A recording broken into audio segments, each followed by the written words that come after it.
అమ్మ 4 సంవత్సరాలు 9 నెలల కాలం అయింది. మీ అందరి దగ్గరికి ఇంతకు ముందు వచ్చాడు, వచ్చి బుగ్గలు నిమిరాడు, ముద్దులు పెట్టాడు, ఒక్క ఛాన్స్ అని అడిగాడు. మీరందరూ ఏమనుకున్నారంటే ఒక్క ఛాన్స్ అని అడుగుతున్నాడు కదా, చంద్రబాబు నాయుడు గారికి ఇచ్చిన పథకాల కన్నా నవరత్నాలు అంటే ఏదో నెక్లెస్ చేయించుకోవచ్చు, వీటన్నిటితో కలిపి మనం అని చెప్పి మీరందరూ కూడా ఆ రోజు ఓట్లు వేశారు. ఓట్లు వేసిన దగ్గర నుంచి ఈ రోజు వరకు నేనేదో మాట్లాడి వెళ్ళిపోవడం కాదు, మీరందరూ కూడా మీ ఇళ్ళకి వెళ్ళిన తర్వాత కూడా ఒక్కసారి కూర్చొని భోజనం చేసిన తర్వాత కామ్గా కూర్చొని ఆలోచించండి. ఈ 4.5 సంవత్సరాల కాలంలో మన గ్రామం ఏమైనా అభివృద్ధి చెందిందా? మన గ్రామంలో ఎక్కడైనా రోడ్డు పడిందా? మన గ్రామంలో ఎక్కడైనా డ్రైన్ పడిందా? మన గ్రామంలో ఎక్కడైనా మంచినీటి కుళాయిలు వేసారా? మన గ్రామంలో ఎక్కడైనా అంగన్వాడీ బిల్డింగ్ కట్టారా? మన గ్రామంలో ఎక్కడైనా పంచాయతీ బిల్డింగ్ కట్టారా?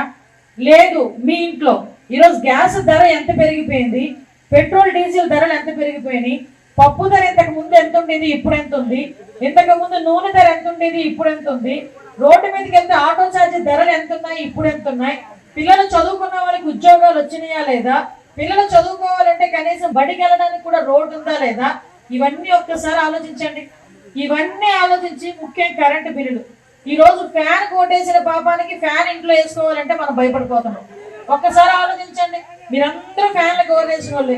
ఈ రోజు ఫ్యాన్ తిరుగుతా ఉంటే కరెంటు బిల్లు గిర్రని తిరుగుతా ఉంటే రోజు నెలకి ఇంతకు ముందు 2 నెలలకి 200 వస్తే ఈ రోజు ఒక్కొక్క నెలకి 1000 రూపాయల పైన ఈ రోజు కరెంటు బిల్లు వస్తుంది.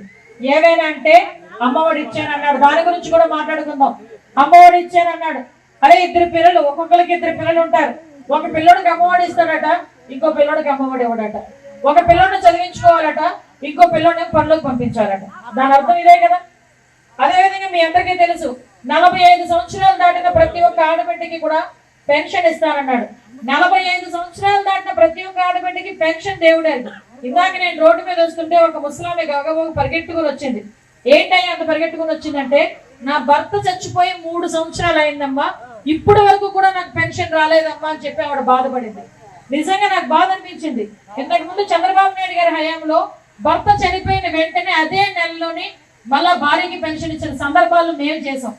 అటువంటిది ఈ రోజు భర్త చనిపోయిన తర్వాత 3 సంవత్సరాలు అయినా కూడా పెన్షన్ రావట్లేదంటే వీళ్ళు మాట్లాడితే 3000 రూపాయలు పెన్షన్ చేశామంటారు. 2000 రూపాయలు చంద్రబాబు నాయుడు గారు దిగిపోయినప్పటికీ అందరికీ పెన్షన్ 1000 రూపాయలు పెంచాడు. ఆ 1000 రూపాయలు కూడా ఎలా పెంచుతున్నాడు? ఈ సంవత్సరం 200 తీసుకో, ఈ సంవత్సరం 200 తీసుకో, ఈ సంవత్సరం 200 తీసుకో. 1000 రూపాయలు పెంచడానికి సుమారుగా 5 సంవత్సరాల కాలం పట్టింది జగన్మోహన్ రెడ్డికి.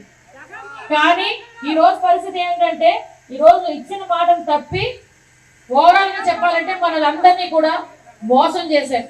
ఈ రోజున ఇంతకు ముందు ఈ గ్రామంలో ఏ రోడ్లు వేసినా కూడా చంద్రబాబు నాయుడు గారి హయాంలో, తెలుగుదేశం పార్టీ హయాంలో జరిగినవే. అటువంటిది ఈ రోజు పైప్ లైన్ వేస్తున్నామని చెప్పి రోడ్లను అన్నింటినీ కూడా తవ్వి పక్కన పెట్టారు, తవ్వేశారు. తవ్వడం కాకుండా ఈ రోజు ఇందాక నేను రోడ్డు మీదకి వెళ్తే ఆడవాళ్ళందరూ అడుగుతున్నారు, అమ్మ మాకు రోడ్ల మీద మీరు వేశారు కానీ ఈ రోజు అవన్నీ తవ్వుకొని వెళ్ళిపోయారు, నీకు నేను ఓటేస్తాను, నువ్వు ఆ రోడ్లన్నీ మళ్ళీ చేస్తావా అని. చేయకపోతే ఏం చేస్తావు? చేయాలి కదా. వీళ్ళు తవ్వుకుంటా పోతారు, మళ్ళీ చంద్రబాబు నాయుడు గారు వచ్చి వాటి అన్నింటినీ వేసుకుంటా వెళ్తారు. అంటే పరిస్థితి ఏంటంటే వీళ్ళ తాలూకా నీతి నిజాయితీ, వీళ్ళ తాలూకా నిబద్ధత మనకి ఈ రకంగా అర్థం అవ్వాలి. మీకు అందరికీ ఒక విషయం చెప్పాలి. ఈ రోజు చదువుకున్న పిల్లలు చాలా మందికి ఉద్యోగాలు లేవు. చదువుకున్న పిల్లలు ముఖ్యంగా పల్లెటూరులోని చదివించడం అంటే చాలా కష్టం. మన పిల్లలు మనలాగా ఉండకూడదు అని ప్రతి ఒక్క తల్లిదండ్రులు కూడా ఆ పిల్లల్ని మనం తినకో ఆ పిల్లలకి పెట్టి స్కూల్కి పంపించుకొని కాలేజీకి పంపించుకుంటాం. అటువంటిది ఉద్యోగాలు రాకపోతే వాళ్ళ పరిస్థితి ఏంటి? ఇందాక మా నాయకులు అన్నారు, అమ్మ బీటెక్ చదువుకొని ఉన్నారు, ఎంటెక్ చదువుకొని ఉన్నారు, బిఎస్సీ చేసిన వాళ్ళు ఉన్నారు, ఒక్కరికి ఉద్యోగాలు లేవని. కానీ ఈ రోజు నేను అదే మాట మైక్ లో మాట్లాడాను అనుకోండి, వాలంటీర్ ఉద్యోగాలు ఇచ్చాను, లేకపోతే అలా సచివాలయ ఉద్యోగాలు ఇచ్చాను అని మాట్లాడతాడు. ఎక్కడికో వెళ్ళదు, వాలంటీర్ ఉద్యోగాల దగ్గరికి వద్దాం. వాలంటీర్ ఉద్యోగాలను ఉద్యోగాలా? అసలు వాళ్ళ కార్యకర్తలకు తీసుకెళ్లి నెలకి 5000 రూపాయలు గవర్నమెంట్ డబ్బు తీసుకెళ్లి వాళ్ళకి ఇస్తున్నాడు. 5000 రూపాయలు నేను మామూలుగా చెప్తున్నా. ఈరోజు కూలి పని చేసుకుంటే, ఒక ఆడది కూలి పని చేసుకుంటే 400 రూపాయలు 500 రూపాయలు వస్తుంది మినిమం. చెప్తున్నా, మినిమం 500 రూపాయలు వస్తుందా? కూలి పనికి వెళ్తే 500 రూపాయలు వస్తుంది. అటువంటిది నెల అయ్యేసరికి 15000 చదువు సంధ్య ఏమీ లేని ఒక ఆడది కూలి పని చేసుకుంటూ తెచ్చుకుంటారు. ఈరోజు బీటెక్లు చేసుకుని ఎంటెక్లు చేసుకుని 5000 రూపాయలు ఉద్యోగాలు చేయడానికే ఈరోజు జగన్మోహన్ రెడ్డి పరిపాలన వచ్చింది. ప్రతి సంవత్సరం జాబ్ కేలండి అన్నాడు.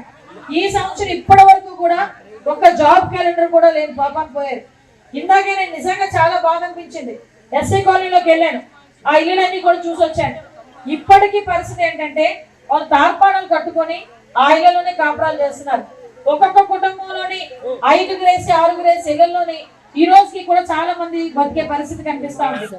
ఇక్కడ ఈ ఊర్లో బయటకు వచ్చి వైఎస్ఆర్సీపీ వాళ్ళు ఏం మాట్లాడతారంటే మేము సెంటు స్థలం ఇచ్చేసాము, అందరికీ మేము ఇల్లు కట్టేసాము అని చెప్తున్నాడు ఈ జగన్మోహన్ రెడ్డి. మద్యపాన నిషేధం చేసేస్తాను, మద్యపాన నిషేధం చేసిన తర్వాతనే మీకు ఓట్లు అడుగుతానని చెప్పాడు జగన్మోహన్ రెడ్డి. మద్యపాన నిషేధం ఎంత బాగా జరుగుతుందో మనం కూడా చూస్తున్నాం.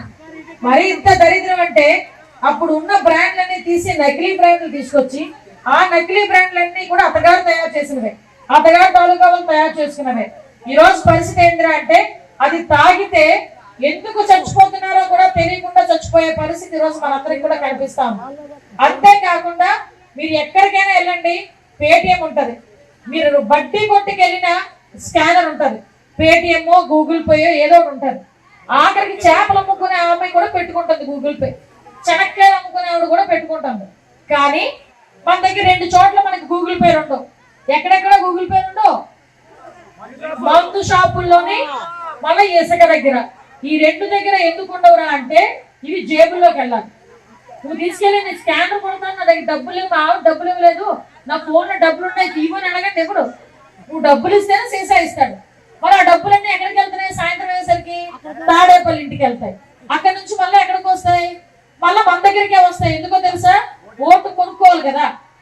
ఓటు అంటే ఆ డబ్బులన్నీ ఇప్పుడు మీ వాళ్ళ వైఎస్ఆర్సీపీ వాళ్ళు ఇస్తున్న డబ్బులన్నీ కూడా మీ డబ్బు, మీ కష్టార్జితం. అలాగ వాళ్ళు సంవత్సరానికి 5,000 కోట్లు సంపాదిస్తున్నారు. 1,00,000 రూపాయలు కాదు, 2 లక్షలు కాదు, కోటి కాదు, 2 కోట్లు కాదు, 5,000 కోట్లు ఒక్కొక్క సంవత్సరానికి సంపాదిస్తే మందు మీద మాత్రమే 25,000 కోట్లు. రేపు పొద్దున్న వస్తాడు, మళ్ళీ బొగ్గులు ఇట్టేటారు, ఎగురుతాడు, మళ్ళీ ఇలా నంగరాజు కబుర్లు ఆడతాడు, నీకు ఓటుకి 5,000 ఇస్తాను, 10,000 ఇస్తాను అంటాడు. మీరు ఏమి మాట్లాడకుండా తీసేసుకొని మళ్ళా వచ్చి బూతుల దగ్గరికి వచ్చి సైకిల్ గుర్తుకు మాత్రం ఓటేసేయండి. ఎందుకనంటే సైకిల్ గుర్తుకు ఓటేస్తేనే మనకి మన భవిష్యత్తు ఉంటుంది.